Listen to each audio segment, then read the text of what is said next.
Dalam perjalanannya menemukan ular naga Puspa Kresna, Arya Kamandanu tiba di desa Kaliselikur. Kebetulan sekali di desa Kaliselikur sedang ada pesta perkawinan. Arya Kamandanu hadir dalam pesta itu dan melihat seorang gadis memperagakan tari Nisacara Nagini. Arya Kamandanu segera memburu si gadis penari ke belakang panggung setelah tari-tarian selesai. Tapi gadis penari itu ternyata tidak ada. Dia segera mengejar di tengah kegelapan malam. Dan akhirnya Arya Kamandanu berhasil menemukan gadis penari itu sedang berjalan lenggang. Tutur Tinula, Naga Puspa Kresna.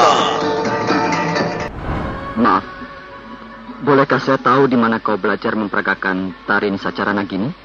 Saya tidak belajar kepada siapa-siapa. Maksudmu? Saya belajar kepada diri saya sendiri. Saya tidak mempunyai guru. Guru saya adalah diri saya sendiri. Siapakah Tuan ini? Mengapa Tuan ingin tahu akan hal itu? Maaf, aku hanya sekedar ingin tahu saja. Bagaimana pendapat Tuan tentang tari Nisacara Nagini? Aku sudah pernah melihatnya. Dan sekarang ini untuk kedua kalinya aku melihatnya. Tari Nisacara Nagini memang indah. Saya sudah sering memperagakannya. Saya tidak bisa memperagakan tari-tarian lain kecuali Nisacara Nagini. Kau seorang penari. Seharusnya kau bisa memperagakan tari-tarian yang lain. Tapi mengapa hanya tari Nisacara Nagini? Tuan tidak akan pernah tahu. Sekalipun saya akan menjelaskannya. Aku tahu. Kau salah terka. Aku tahu apa yang kau maksudkan. Syukurlah kalau Tuan sudah tahu. Nah, saya harus pergi. Selamat malam. Tunggu. Di mana rumah tinggalmu? Apakah Tuan bermaksud mengantarkan saya? Kalau kau tidak keberatan? Mari, silahkan. Mari kita jalan sama-sama.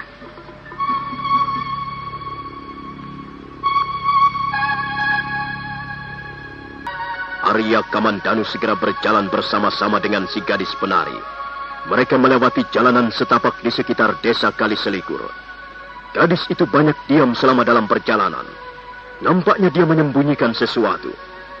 Arya Kamandanu semakin bertambah penasaran. Mengapa Tuan berhenti? Rumah saya masih cukup jauh dari sini. Maaf, kau masih belum mengatakan siapa namamu. Tuan juga masih merahasiakan siapa nama Tuan? Namaku Arya Kamandanu. Siapa namamu?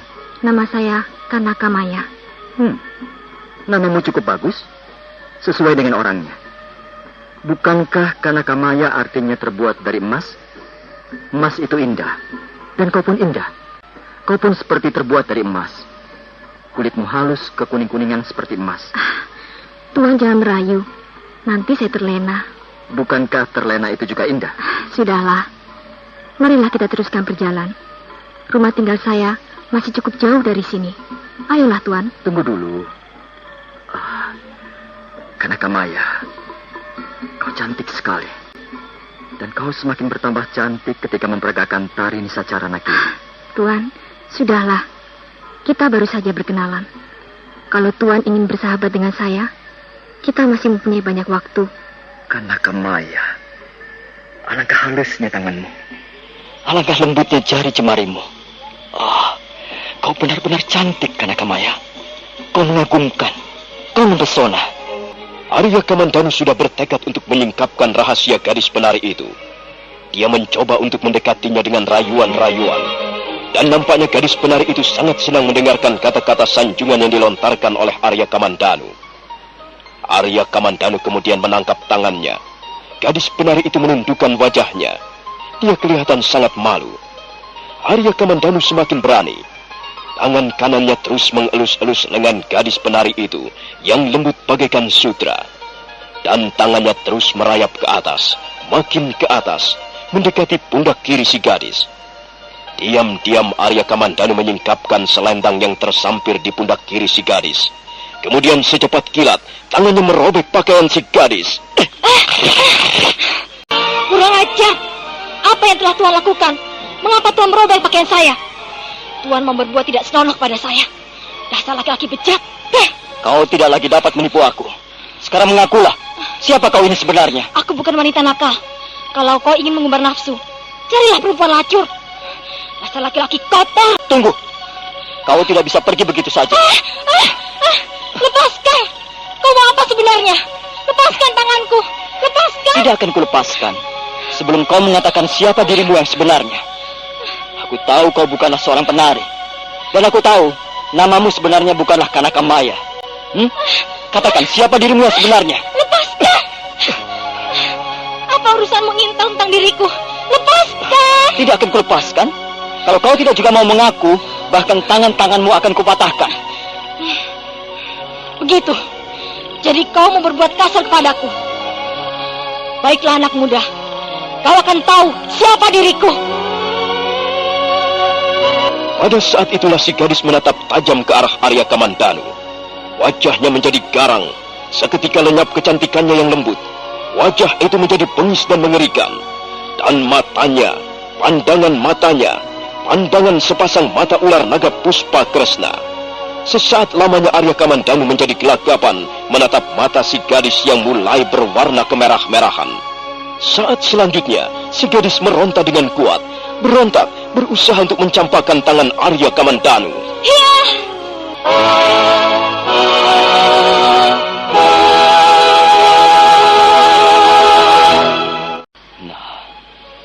Barulah aku yakin.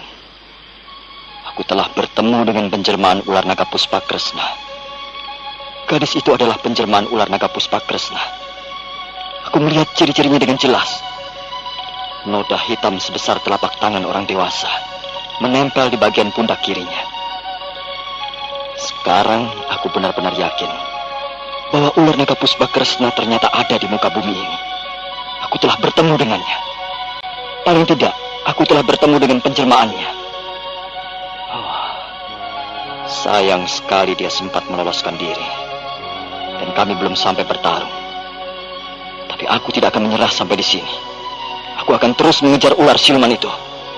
Aku harus memburunya dan menangkapnya dan mengajaknya bertarung.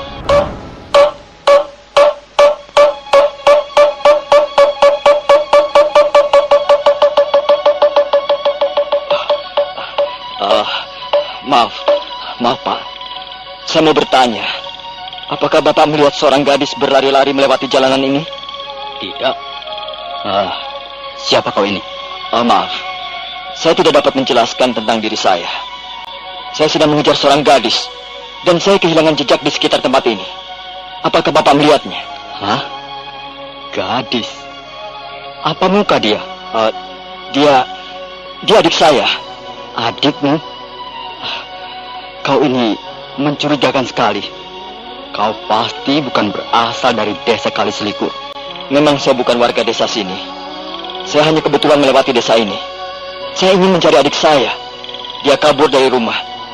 Saya harus segera menemukannya. Jadi Bapak tidak melihatnya? Tunggu dulu. Tunggu. Kau membuatku penasaran saja. Malam-malam begini masih keluyuran. Ayo ikut aku. Kemana, Pak? Ikut aku ke balai desa. Kau akan kuserahkan pada keamanan desa. Kau harus diperiksa. Maaf, saya terpaksa tidak bisa memenuhi keinginan Bapak. Saya buru-buru. Hei, jangan main-main kau. Kau harus kutangkap. Dan kau pastilah orang yang bermaksud jahat. Mari, berikan tanganmu. Kau harus ditangkap. Maaf, saya terpaksa tidak bisa melayani Bapak. Saya mempunyai urusan yang sangat penting. Kurang ajar. Kau menghina aku ya? Rasakan ini. Iya. Laki-laki petugas ronda itu segera menyerang Arya Kamandanu dengan pukulan-pukulan kencang. Semula Arya Kamandanu tidak berusaha untuk melayaninya dengan sungguh-sungguh.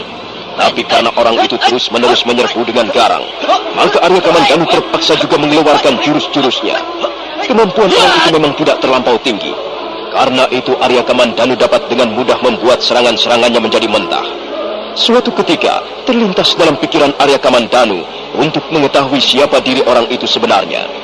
Maka secepat kilat Arya Kamandanu melompat, dan pada saat berikutnya, tangan kanannya mencengkram pakaian lawannya di bagian pundak, lalu menjambretnya sekuat-kuatnya.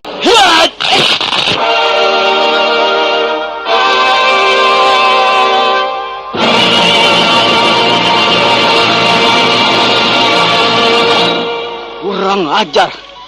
Kau telah merobekkan pakaianku. Kau tidak perlu lagi menyembunyikan dirimu. usahamu akan sia-sia. Nah, sekarang marilah kita lanjutkan pertarungan ini.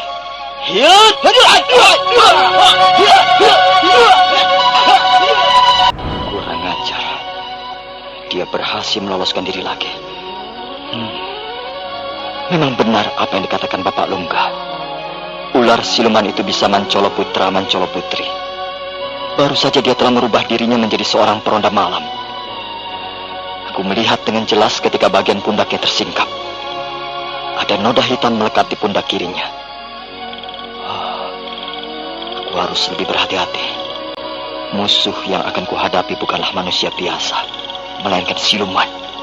Dan dia pasti tidak akan kurang cara untuk memperdayai aku. Aku tidak boleh lama-lama berada di tempat ini. Aku harus terus memburunya, mengejarnya. Kembali Arya Kamandanu berlari mengejar peronda yang diyakininya sebagai penjelmaan dari ular naga Puspa Kresna. Laki-laki peronda itu memang sudah tidak nampak lagi sosoknya. Tapi Arya Kamandanu tidak patah semangat. Dia terus mengejar. Dia berlari menjelajahi jalanan-jalanan kecil desa Kaliselikur. Mendadak dia melihat sebuah bayangan berkelebat ringan, kurang lebih 30 langkah jauhnya. Hei, jangan lari, tunggu! Dasar siluman, dia lenyap lagi. Tapi aku yakin dia bersembunyi di sekitar tempat ini. Aku melihat dengan jelas dia memasuki pekarangan rumah itu.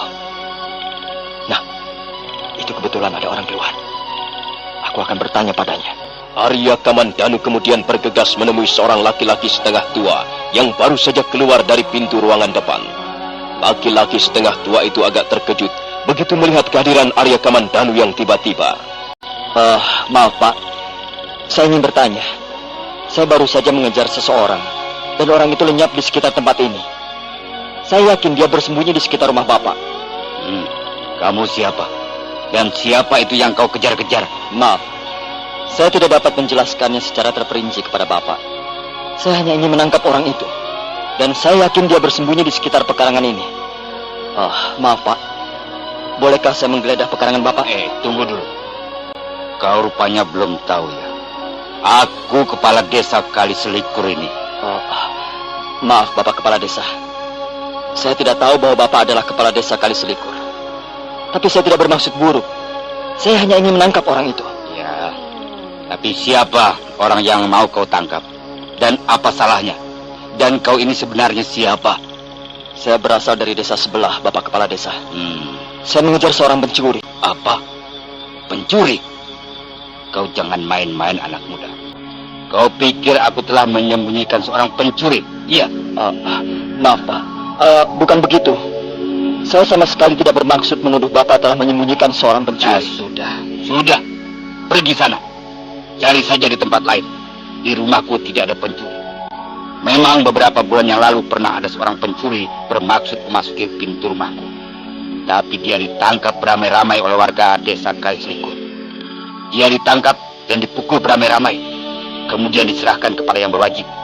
Nah, sejak itu desa Kaliselikur aman.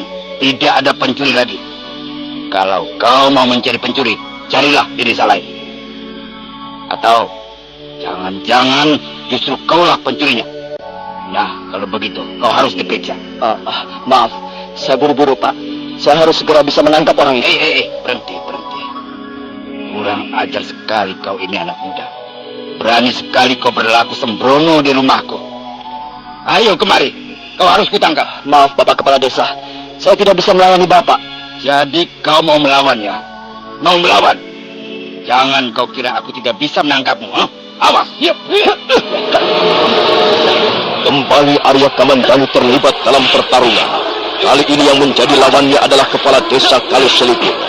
Nampaknya Kepala Desa Kaliselikur mempunyai sedikit simpanan kepandaian juga. Dia segera menyerbu dengan jurus-jurusnya yang berbahaya. Tapi Arya Kamandanu adalah seorang pendekar pilih tanding. Sama sekali dia tidak menjadi gentar. Dia menghadang serangan-serangan itu, mengembalikannya ke kiri ataupun ke kanan. Kemudian balas menyerang. Nah, saudara pendengar, bagaimanakah kisah selanjutnya? Apa yang akan dialami Arya Kamandanu di desa Kaliselikur? Dan bagaimanakah akhir pertarungannya dengan kepala desa? Silahkan menunggu seri berikutnya. Sampai jumpa.